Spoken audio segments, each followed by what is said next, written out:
ओम नमः शिवाय। जय श्री राम मेरे प्यारे सब्सक्राइबर एंड श्रोतागण। मैं नरेंद्र माँ आपका भक्ति स्टोरी व्लॉग में एक बार से फिर स्वागत अभिनंदन करता हूँ। आशा करता हूँ भोलेनाथ का आप पे आशीर्वाद होगा। आज दोस्तों मैं बताऊंगा मणिकर्णिका घाट, जो विश्व का सबसे बड़ा शमशान घाट है।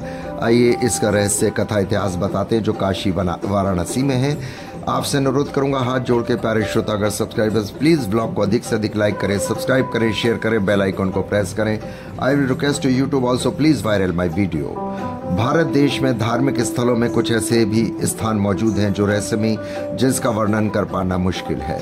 इन सभी स्थलों के पीछे एक प्रसिद्ध पौराणिक कथा अवश्य सुनने को मिलती है। इन्हीं में से एक है काशी। काशी के 84 घाटों में से विश्व प्रसिद्ध मणिकर्णिका घाट, जहां साल भर चिताओं की अग्नि में घाट से रोशन रहता है। मणिकर्णिका घाट को मोक्ष स्थली या शिव स्थली के नाम से भी जाना जाता है। भगवान शिव का प्रिय स्थान काशी अपने आप में एक दिव्य है।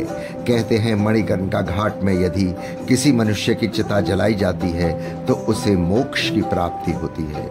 मणिकर्णिका घाट में भगवान शिव मरने वालों के कान में तारक मंत्र बोलते हैं। इसके बाद वे सीधा स्वर्ग के द्वार पर पहुंचता है। मणिकर्णिका घाट का दृश्य अग्नि के रूप के लिए नजर आता है, क्योंकि यहाँ 365 और 24 घंटे चिताएं जलती रहती हैं। प्रतिदिन इस घाट पर 200 से 300 शव लाए जाते हैं।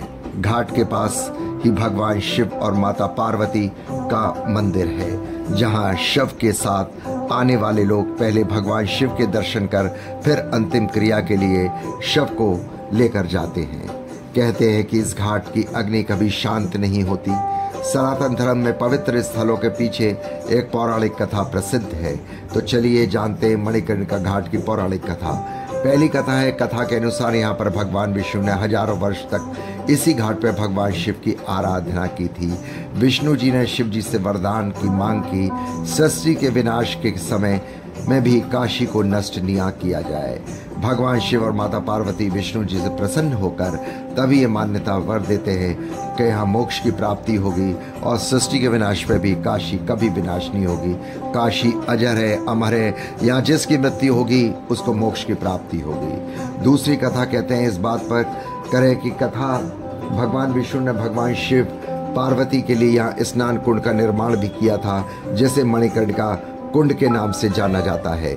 माता पार्वती जब कुंड में स्नान के लिए गई तो उनके कर्णफूल कुंड में गिर गए, मतलब कान के बुंदे कुंड में गिर गए, जैसे महादेव ने ढूंढ कर निकाला और देवी पार्वती के कर्णफूल मतलब कान के बुंदे कुंडल नाम पर इस घाट का मणिकर्णिका घाट कुंड रखा गया। तीसरी कथा यह है कि जब देवी सती के अग्नि स्नान के लिए आया, तब शिव ने देवी सती के पार्थिव शरीर का दाह संस्कार इसी कुंड में आकर किया था, जिसे महाशमशान के नाम से जाना जाता है। मोक्ष की चाह रखने वालों इंसानों अंतिम पड़ाव में यहाँ आने की कामना करते हो जो, तो वह इससे जुड़ी एक और हैरान कर देने वाली बात यह है कि यहाँ हर साल में एक दिन ऐसा होता है जब नगर वधू पैर में घुंघरू बांधकर यहाँ नृत्य करती है। मौत के मातम के बीच वे नाचती गाती और नाचते हुए ईश्वर से प्रार्थना करती है कि उनको अगले जन्म में ऐसा जीवन ना मिले।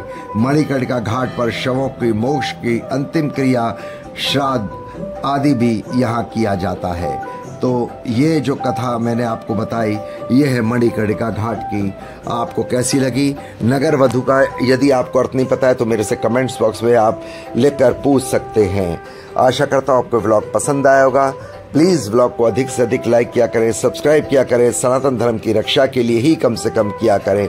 ब्लॉग को और पुण्य के भागी बनेंगे अगर आप ब्लॉग को लाइक सब्सक्राइब करेंगे, क्योंकि भोलेनाथ की कृपा पे बरसती रहेगी। क्योंकि जहां लाइक सब्सक्राइब या मस्तक भी किसी मंदिर के आगे टेक देते हैं तो आपको भगवान आशीर्वाद देता है। ऐसे यहाँ पे ये भगवान के नाम से ब्लॉग बनाए जाते हैं। यहाँ पे आपको पसंद आए नहीं आए भगवान का नाम लेके इनको सब्सक्राइब शेयर बेल को प्रेस किया करो। आपको व्लॉग कैसा लगा हमें कमेंट्स बॉक्स में जरूर लिखें। ओम नमः शिवाय लिख के आप पुण्य के भागी बन सकते हैं। मणिकर्णिका घाट के बारे में और भी कोई आपको जानकारी चाहिए तो आप मेरे से कमेंट्स बॉक्स में पूछ सकते हैं। यहाँ कैसे जाए, यहाँ का विधि विधान क्या है, यहाँ कैसे आपको दर्शन करने चाहिए, ये सारी चीज़ें मैंने आपको इसी कमेंट्स बॉक्स में लिख के बता दूंगा अगर आप पूछेंगे तो, या आप मेरे को कांटेक्ट कर सकते हैं। आप मेरे से मोबाइल नंबर मांगेंगे तो मैं आपको मोबाइल नंबर आपको दे सकता हूँ। ओम नमः शिवाय, जय श्री राम, जय भोलेनाथ। आप प्लीज़ एक बारी फिर से अनुरोध है, अपने आसपास सफाई बनाए रखें, साफ सफाई बनाए रखें। समय मिले ना मिले, आपके मुंह से भगवान का नाम जप चलना चाहिए। जरूरी नहीं आप डेली घंटी बजाए पूजा करें, आप मन में जाप कर सकते हो। ओम नमः शिवाय, ओम नमः